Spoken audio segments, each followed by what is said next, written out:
Sedangkan bukti internalnya bahwa salah satu kitab PB yang tidak menyebutkan nama penulisnya.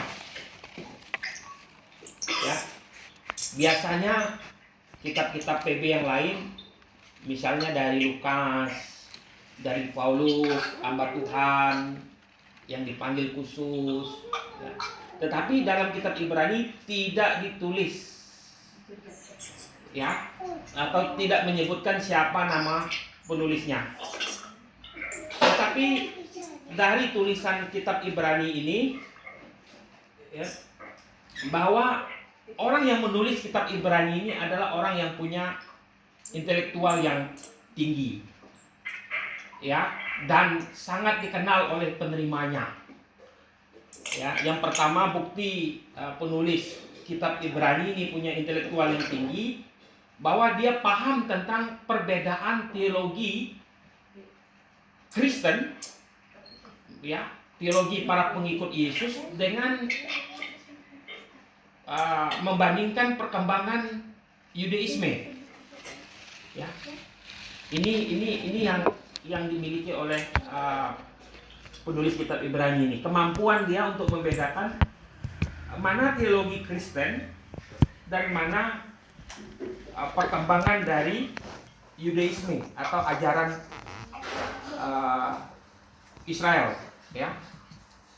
Lalu yang kedua, ada penulis alternatif selain Paulus dalam kitab Ibrani ini. Penulis alternatif tersebut misalnya Apolos, Barnabas, Lukas, Priscilla, Silas, dan sebagainya. Ini penulis alternatif, ya. Lalu bukti bahwa yang menulis ini punya intelektual yang tinggi adalah adanya argumentasi yang dikemukakan, ya, untuk menentang kepenulisan Paulus berdasarkan pandangan tradisional.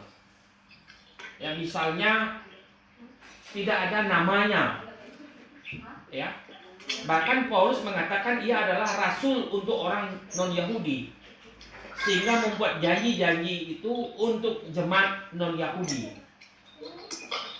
Ia tidak mendasarkan argumentasinya untuk menjelaskan Yudaisme dengan kekristenan di atas otoritas kerasulan, tetapi di atas PL. Jadi dasar argumentasinya itu adalah perjanjian lama, ya.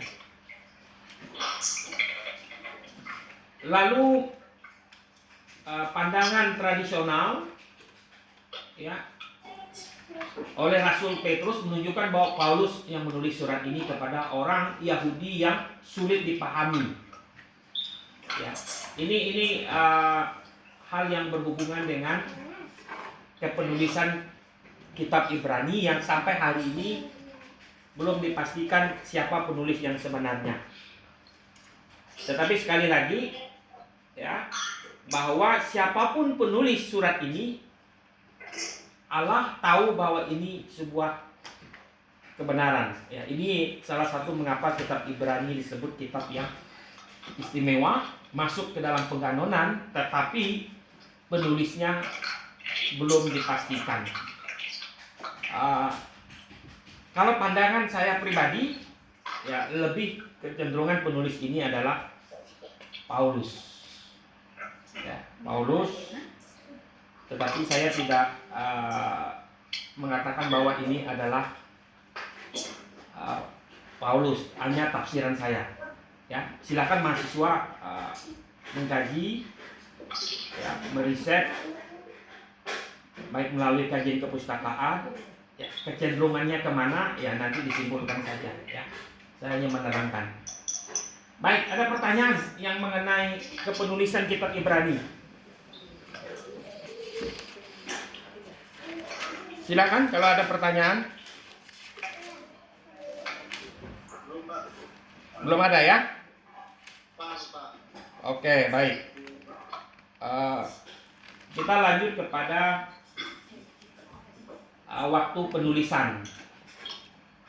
Ya, waktu penulisan ini hanya mengulang di dalam pengantar PB, ya, sebelum kita masuk kepada pembahasan teologi Ibrani.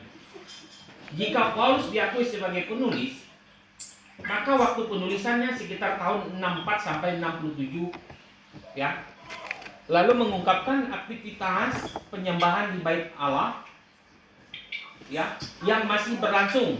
Berarti sebelum tahun 70-an. Karena tahun 70 bait suci dihancurkan. Ya. Lalu alamat penulis, tempat penulisan tidak diketahui, tetapi isinya untuk sekelompok orang Yahudi. Ya, tujuan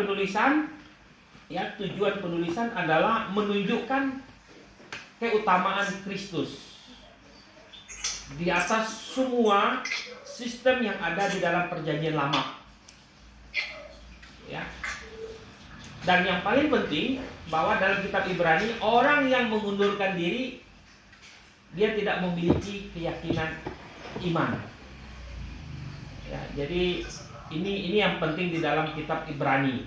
Ya, orang yang tidak memiliki iman atau yang mengundurkan diri, yang imannya lemah, maka dia tidak akan mendapatkan